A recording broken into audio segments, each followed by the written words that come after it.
Ces sodas jusqu'à 25 morceaux par litre. Plus surprenant, il y a aussi des traces infimes d'alcool dans certains colas. Explication Perrine Bonnet, Jean-Jacques Le Garec. Dans le soda, À votre avis, qu'est-ce qu'ils mettent dedans pour fabriquer ces boissons?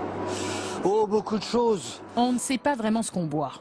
Je sais pas, j'ai pas d'idée en fait. Du colorant, conservateur, qu'est-ce qu'il peut y encore avoir à l'intérieur? Ouais, plein de produits chimiques on va dire quoi. Il n'y a pas grand-chose, c'est fade, il n'y a pas de sucre. Non seulement il y a beaucoup de sucre, mais aussi des extraits de plantes, de la caféine et même de l'alcool. C'est ce que révèle une enquête de 60 millions de consommateurs qui a fait analyser le contenu de 52 sodas. Les étiquettes mentionnent pour la plupart 2% d'arômes naturels, sans plus de précision. Les scientifiques de 60 millions, eux, ont repéré des extraits de cannelle, de noix de muscade, d'agrumes et de baume du Pérou. C'est une famille de substances chimiques qui sont des terpènes. Et ces terpènes sont potentiellement allergènes. Donc ça peut poser des problèmes, en particulier à des enfants qui développent des allergies.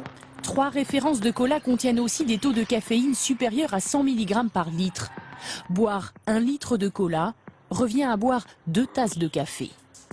Enfin, des traces d'alcool ont été trouvées dans 10 marques de soda. La quantité varie de 10 à 272 mg par litre, soit un taux d'alcool de 0,03%, faible mais présent. Mais le plus inquiétant reste toujours le taux de sucre, qui n'a quasiment pas diminué depuis la dernière enquête de 2005.